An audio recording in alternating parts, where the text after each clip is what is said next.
در درجه اول توصیف نقشی که شورای ملی که پیشنهاد میکنیم چه میتونه باشه و با چه هدفی است و تاکید بر اهمیت این که امروز در جایی که جهان مواجه هست با یک خطر احتمالی یک کشمکش نظامی با توجه به اینکه این خط قرمز به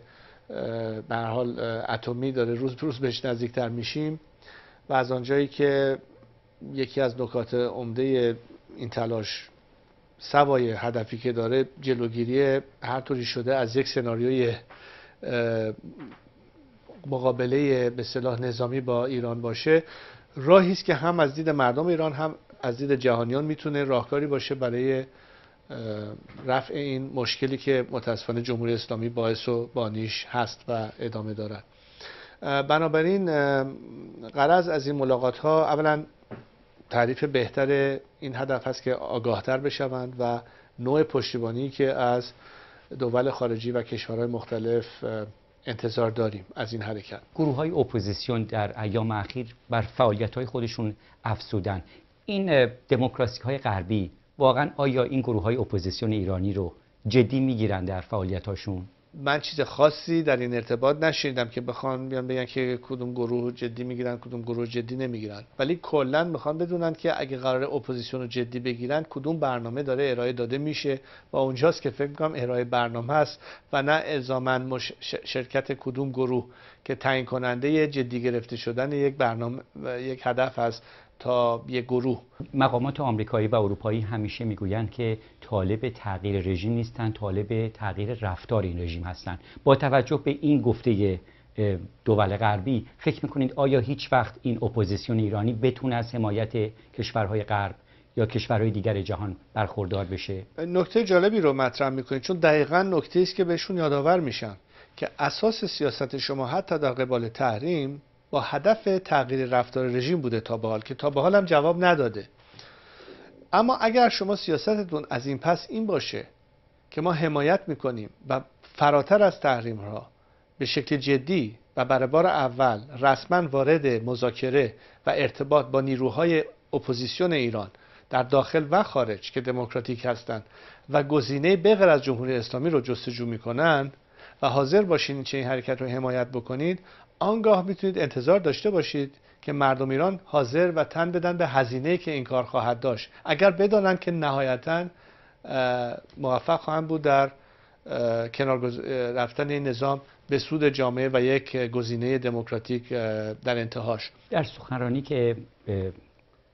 چهارشنبه شب داشتین در یکی از تالارهای پارلمان بریتانیا، اشاره کردیم به اینکه کمپین نافرمانی مدنی با حمایت بین المللی رژیم رو سرنگون می‌سازد و راه را برای دموکراسی پارلمانی سکولار، اعاده حاکمیت ملی و حق تعیین سرنوشت هموار می‌سازد. این کمپین نافرمانی مدنی رو چگونه توصیف می‌کنید؟ خب ببینید، اگه ما بخوایم از طرق غیر خشونت‌آمیز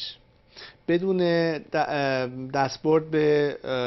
اسلحه یا از طریق یک اشغال نظامی خارجی یا این نوع سناریوها به اون وضعیت برسیم، من هنوز باور دارم که اگر درست عمل بشه و درست سازماندهی بشه و تقویت و پشتیبانی کافی باشه، میتوان با ترکیبی از تحریم‌های اقتصادی و حمایت مستقیم از نیروها و بخش‌های مختلف جامعه که به طرق مختلف در یک آرایش مقاومت مدنی میتونن تاثیرگذار باشن و نقش خودشون ایفا بکنن، این نظام قابل شکست و فروپاشی هست. چه حمایتی از داخل دریافت کردید برای تشکیل این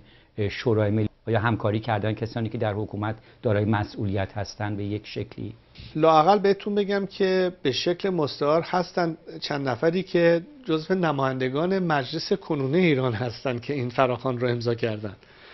و بسیاری از عواملی که به هر حال به نوعی مربوط هستند به ساختارهای اداری کشور اظهار علاقه کردند. حتما با اسامی مستعار امضا کردن، نه؟ خب بعضیاشون با اسامی مستعار، ولی گفتن از پشت خط با علم و اشاره که در واقع کی هستن، ولی خب مجبورن با اسم مستعار امضا بکنن و همطور روز به روز بیشتر تماس گرفته میشه توسط عواملی که از بدنه سپاه هستن یا حتی از بدنه بسیج هستن و البته ارتشی ها. یعنی واقعا فکر میکنم که امید بستن به اینکه چنین چیزی میتونه از این حالت وسط زمین و هوا موندن درشون بیاره و یک سکوی محکمتر، یه ساحل نجاتی رو فراهم بکنه که جایی برای رفتن باشه. هر حرکت سیاسی احتیاج به بودجه داره. آیا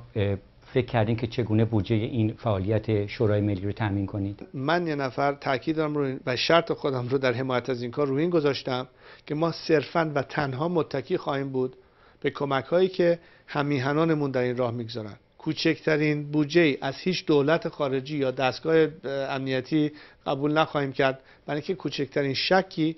همیهنان نداشته باشن که این حرکت متأثر هست یا به هر حال از یک جای دیگه‌ای داره هدایت یا حمایت میشه. شاهزاده رضا پهلوی، سپاسگزارم که وقتتون رو در اختیار بخش فارسی صدای آمریکا در لندن گذاشتید. سپاس از شما.